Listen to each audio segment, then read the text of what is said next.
Kaya Division Amendments. So, hindi pa po alam. Hindi ko pa lang po alam na hindi pa po nag-open.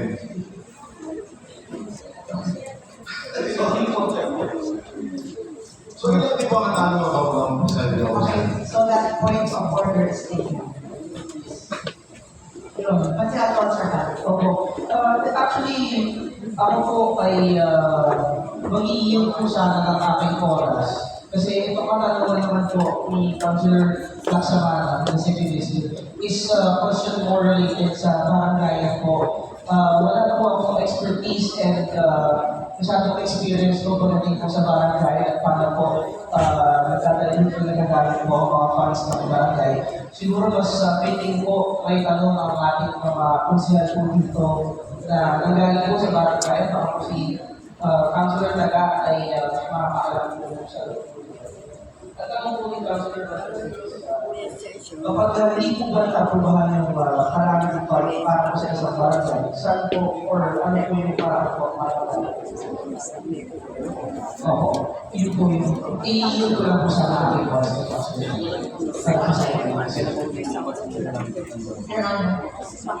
siya na rin yung Councilor advice. Yeah, yung question natin na dito, I was trying to clarify po. Kung yung tanong po ba namin kasama ko sila lumulak sa mana, and if nadili yung pag-release ng calamity funds, ano ang ginagawa ng barangay officials po? Side po siya ng example kung mapapagtang po ba, so on and so forth. Tama po, Madam Presiding Officer. Yun po yung question niya ultimately.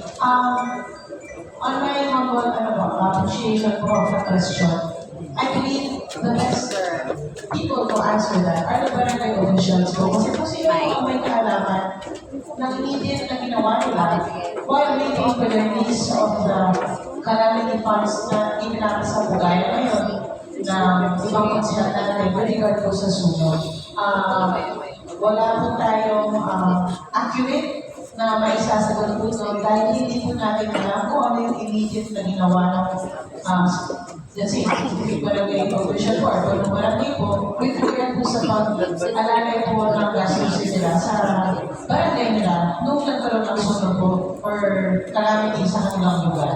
So it's best po to ask po the barangay officials concerned rather we kung balik-taktakan tayo or mag-exchange po tayo, ang best po na nakakala, may barangay officials na may kinalaman po doon. Yung dapat po, 100% po. Maraming salamat ng sa kanilang Hintos. Kasi ang taga-Pardo. Thank you, kasi po yung sa akin basic experience ko sa tanong po ni Consular Samada, pagka ganun po ang ginagawa ko sa kanyang pera, o talagang gagawa ka ng paraan o mangungutang ka talaga para magbigyan mo ng immediate action yung mga kapatid. So yun po yung experience ko. Ewan ko lang po sa ibang barangay chairman kung ano discard yung gagawin nila kasi bilang barangay chairman lalo na sa sakupan mo yung area ng sa lugar, talagang gagawa ka ng paraan hanggang hindi pa na-approve. So yun ang po Konsehal Veloso, you are recognized. Thank you, Your Honor. Gusto ko lang po malinawan, sabi po kasi ng may akta kanina na hindi na ipasa. Ano po ba yung tama ng salita? Hindi na ipasa o hindi na talakay? Kasi during that time, wala po tayo, hindi tayo nagkakaroon ng quorum. So ano po ba ang tama? Kung hindi na ipasa, tapos na. Pero kung hindi na talakay, dahil wala tayong session, yun po, tuloy ang discussion. Yun lang. Kasi ano po, so gusto ko lang po sabihin na hindi po natin ito natalakay ng last 12 City Council. Kasi nga po, wala po tayong quorum. Kaya yung hindi nila alakay. Kasi Joey Lisa. As namin po magbigay po ng suporta dito po sa Pagkintara at isang barangay po sa District 3 na ipagkatalaga po sa mga bilang isang kalamang area. Para sa akin lang po, as long as the conclusions under the guidance na ng NDRRFO exist in the declaration of calamity area, kahit po may passage of time na between yung sunod po or the calamity itself, at yung pagkintara po ng calamity ng area of calamity ang lugar, applicable pa rin po. Like in this case po, na alam ko siguro more than 1 month na po ako lumipas, yung conditions po for the declaration of a calamity still exist. Until now po, apektado pa rin ng at least 15% ng mga residente ng barangay. So, there's nothing precluding us from declaring the barangay as a calamity area. Pangalawa naman po, kapag nagkakaroon po ng pinag-calamity area ng isang barangay, hindi naman po yung sa calamity fund na apektado nito. Kasama rin po dito yung abilidad ng mga residente na makasiguro ng calamity zone. Kasi po, requirement po sa bangko, requirement po sa GSIS, sa SSS, sa PTV, na meron pong declaration ng calamity area ng ating barangay bago pa po makasecure ng calamity zone. Kaya kailangan na kailangan po ito ng ating mga residente dito sa barangay na nasunugan. Kaya hindi mo po ang ating mga kasama. Sana po supportahan natin ang orbital resolution nito. Salamat po. Maraming salamat po sa J. Vinson. Consel Bar. Salamat po, Madam Vice Presiding Officer. Ako po yung isa sumusuporta sa resolution nito at sa calamity report, calamity state of declare. Pero ako po yung nagkaroon na rin ng pagulungan sa aking police. Parang ang petsa pa yata nangyari ito. Bakit? Sino pa ba yung nasa administration nito? Ang tagal naman po. Tapos yung mga tanong ng ating mga kapapos parang bakit ngayon ang pinapasa? State of calamity nga po, dapat po mag-release yung nangyari. Bakit ngayon lang po administrasyon na napalitan na?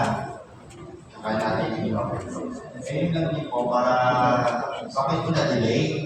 Ano po ba? Hindi po napag-usapan o wala nang combo yung proseso ng ngayon? Consel Poso, Florida. Maraming salamat po muli. Inuulit ko lang po na kaya po natin ngayon lang ito pinadalakay kasi nga po ang nakaraang City Council hindi na po tayo nagkaroon ng forum. Kaya nga hindi po natin na-take up. Kaya hindi naman po talaga, hindi ko alam kung bakit, kung may question kung bakit ngayon lang. Ngayon lang talaga na ipasa kasi nga wala pong forum noong last City Council. Kaya kasi na po kayo kung na-delay ang pagpapatalakay nitong resolution na ito. Sana po ipasa na lang po natin dahil ito naman po para sa mga tao at sa barangay ni Chairman Umaya siya. Maraming salamat. Maraming salamat. Consel Poso. Your Honor, dito po tayo ngayon sa Philippine City Council with the idea po na unahan lang po natin yung pagsaservisyo. Regardless po, sa akin po pananaw. Kasi naman po sa makusulit pa po natin yung rason ng ganito, rason ng ganyan. So, ang response po right now, is makagawa po tayo ng action para po sa ating mga kasamahan ng mga nasunugan. And I think it is critical na rin naman po makusulit pa po natin yung mga bagay po na iyan. Kaya naman po, kompleto naman po lahat ng detalye mula po sa LTSW. Nandito naman po ang mga konsen po na ikat distrito, willing din naman po na may kasagot ito. And I do not see the point po siguro na pag-rasunan naman po tayo kung ano po yung mga ibang reasons kung bakit may po ito sana. What's most important is sana po matulungan natin ang ating mga kasamahan sa Muslim Manila na nasa ganda kung nakaraang punyo po. Kaya kung ito naman po ay mamarapasin ng ating kasama po, baka pwede po natin ma-improve na po and magawa na natin po ng paraan ng ating mga kabarangay at ating mga kapalat na nila. Na sila rin po, makagawa na napakagalaw na rin naman po yung mga barangay officials nila upang mapagsan nila yung mga ating mga kasama po sa ating organization. Maraming salamat, Consel Umaya.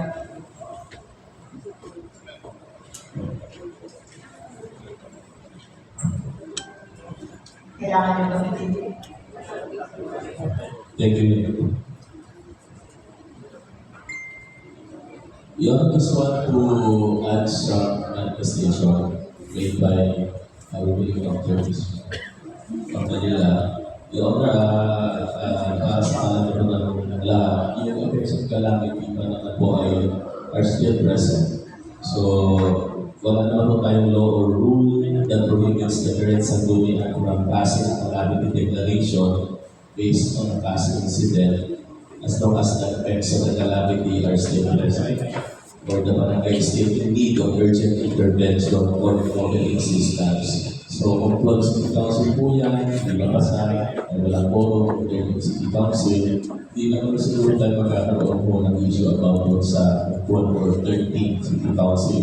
Ang importante po yung calamity po ay nandun po, bahay pa rin po, maraming naapektuhan, katulad na nabanggit ng council nilang Lordang Samana, 1,400 po ang mga naapektuhan. And dito, kapag nagkakita tayo ng state of calamity, pwede nyo lang access yung quick response fund po na 30% po na allocated para po sa mga emergencies or para nag-declare na calamity.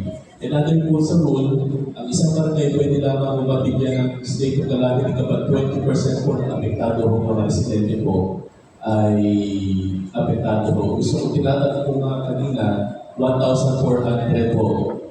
Eh, ilan po ba yung importante? Rosal Toll sa Your Honor.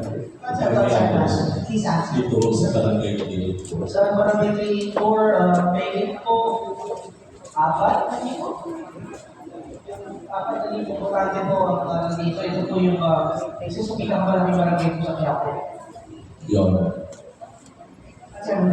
Your Honor, kung total population ko is 4,000, eh yung apektado po ay 1,004. This is more than enough. 20% po hindi requirement ng law para makapag-declare tayo ng state of calamity po sa isang barangay. At dito po para sa benepisyo po, dito ma-assess po nila yung quick response fund po na para mas may tutulong po nila tulong sa mga naapektuhan. At hindi ko naman po yung kaninang Tuwag City Council o German City Council. Ang importante po, yung barangay po yun ay nasa calamity area of your honor. So, hindi naman sa ito magiging problema kung hindi napasa o napasa. Ang importante po, ngayon po ay kailangan nila tayo at tutulungan po natin sila mga short or German City Council po tayo na represent. Lamang honor, hindi mo naman ay sumusuporta na may pasabuto. Dahil ito naman ay nasa legalities. At tingin ko naman po, magkakatuan meron po atang request ng mga barangay, ang local disaster risk reduction po ay may ganda din po nila. Wala po yung sinabi. Maraming salamat. Mr. Secretary, please take note of the legislation. Consent Bar. Maraming salamat po, Madam Presiding Officer. Kanina lang po, binigyan natin pagpupugay yung mga customer natin na mabilis tumilos. Eh, para ngayon, bumagal tayo. Kaya, nagkaroon na po ako ng paguluhan, nagkaroon po ng tarong sosyal na Samana. Eh, agaran dapat po yung ganong karami. Sana huwag na lang po maulit at ako po yung pabayag ng lubos na suporta. Siguro, kung ngayon nangyari ito, nakita niyo naman yung agresibo ni Lord Mr. Moreno. Wala pong mangyayari ganito kung si Mayor Manolo yung nakaupo. Kaya,